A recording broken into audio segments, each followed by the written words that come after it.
Hello and welcome back to English Podcast to Learn English. I'm your host, Jack. And I'm Emma. It's so great to be with you all again. So today we have a topic that, well, it sounds a bit like a business lecture, but I promise it's super useful for everyday life and definitely for learning English too.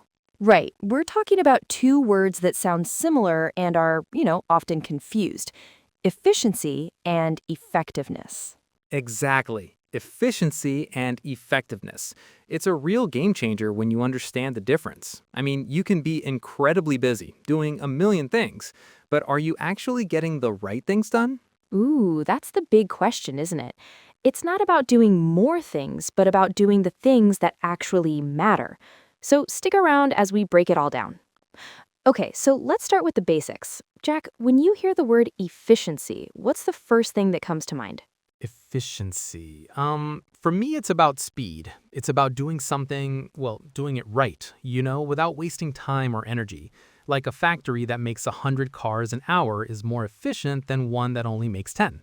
Yeah, that's a perfect way to put it. It's about the process. It's the how. How well are you doing a task? It's about optimizing, minimizing waste.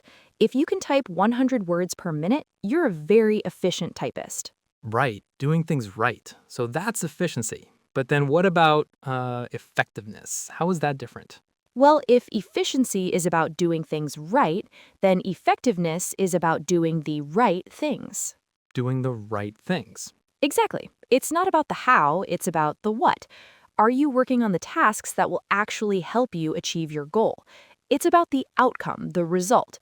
You could be the most efficient typist in the world, typing super fast, but if you're typing the wrong document, it doesn't matter. It's completely useless. Yeah, that makes so much sense. So you can be really, really efficient at something that is completely ineffective. Totally. All that speed, all that skill for nothing. There's this famous analogy about this. I think it's from a book by Stephen Covey. He talks about a ladder. A ladder? Okay, I'm listening. Yeah, so he says imagine you're climbing a ladder. You could be the best ladder climber in the world. You're fast, you're skilled, you don't waste a single movement. You are super, super efficient. Okay, I'm with you. Peak efficiency ladder climbing. Exactly. But what if the ladder is leaning against the wrong wall? Oh, right. Then it doesn't matter how fast you climb. You're just getting to the wrong place faster. That's it. That's the whole idea in a nutshell. Climbing the ladder quickly is efficiency, but taking the time before you even start climbing to make sure the ladder is on the right wall, that's effectiveness. Wow, I love that analogy. It's so clear. It makes you think about all the times you jump into a task without thinking if it's even the right task to begin with. I do it all the time. Like when I was studying for exams in university, I would spend hours and hours efficiently making these beautiful, color coded notes for a chapter Oh, I know this story. until I found out that chapter wasn't even going to be on the exam. Oh no, so you were a very efficient note taker. But a completely ineffective student for that exam. Wasted so much time. We've all been there. It's like deciding to cook a huge, complicated 5-course meal for your friends. You could be the most efficient chef, timing everything perfectly. But if you find out later that all your friends are vegan and you've just cooked a meat feast, Haha, yeah, your efficiency in the kitchen doesn't matter one bit. Your dinner party was not effective. so this idea applies everywhere, right? Like, what about at work? Oh, absolutely. This is a huge thing in business. You see teams that are just so busy. They're constantly in meetings, writing reports, building stuff. They're the picture of efficiency. Right. Everyone looks productive. Totally. But sometimes they're building a product or a feature that, no customer actually wants or needs. They spent 6 months efficiently building the wrong thing. So they climbed the ladder against the wrong wall. The wrong wall, exactly. All that effort and it doesn't move the company forward. It's just activity without progress. That's a great phrase. Activity without progress. So let's think about our personal lives too. I can think of one. Exercise. Oh yeah? How so? Well, you can go to the gym and be super efficient. You move from machine to machine quickly. You don't waste time chatting. You get a full workout done in 30 minutes. Sounds pretty good to me. It does, but what if your goal is to, say, run a marathon, but you've spent all your time efficiently lifting weights for your arms? You've been working hard, but you haven't done the right thing to get you closer to your goal. You haven't been effective. Ah, I see. So your workout wasn't aligned with your actual goal. Another example of being on the wrong wall or using the wrong machine in this case. Exactly. So let's bring this back to our listeners. How does this apply to learning English? Good question. I think it applies a lot. What do you think? What's an example of being efficient but not effective in language learning? I can think of one straight away. I've seen learners who spend hours a day on like those vocabulary apps. They learn hundreds and hundreds of very obscure, very difficult words. Obscure, yeah. And they might be very efficient at it. They use flashcards, they do the drills, they memorize them really fast. But they can't have a simple conversation because they don't know the most common everyday words, Right, so they can tell you what sesquipedalian means. which means using long words, by the way.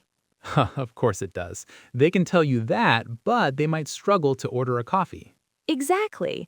Their study method is efficient, but their strategy is not effective for their goal of becoming conversational. A more effective strategy would be to focus on the 2,000 most common English words first, you know? That makes total sense. Or another one is grammar. You could spend months efficiently mastering a really complex grammar rule, like, I don't know, the past perfect subjunctive. Oof, yeah. But if you can't use simple present and past tenses correctly in a conversation, then that's not a very effective use of your time. You're focusing on the wrong thing. The goal isn't to be a grammar expert, it's to communicate. Right. It's about choosing the right things to learn at the right time. Being effective means asking, what will help me communicate better right now? Not just, what can I learn the fastest? So instead of memorizing a random list of 50 new words, a more effective use of time might be to learn 5 words related to your hobby and then, try to use them when speaking with someone. Totally. It might feel slower, less efficient, but in the long run, it's so much more effective because you're learning things you'll actually use and remember. Okay, so we've established that we should all try to be effective first and then efficient. But how? I mean, in the moment, it's so easy to just start doing things, to start climbing the ladder. It is. I think the most powerful thing you can do is just pause. Before you jump into a task, whether it's a work project or a study session, just stop for 1 minute. Just pause. Yeah, and ask yourself one simple question. Why? Why am I doing this? What is the goal? What outcome do I want? So, for a language learner, before they open their app, they could ask, why am I studying right now? Is it to improve my listening or my speaking? Exactly. And the answer to that why question will tell you what the effective action is. If your goal is to improve speaking, then efficiently reading a grammar book for an hour isn't the right task. The effective task is, well, to practice speaking. Even if it's scary or you're not very efficient at it yet.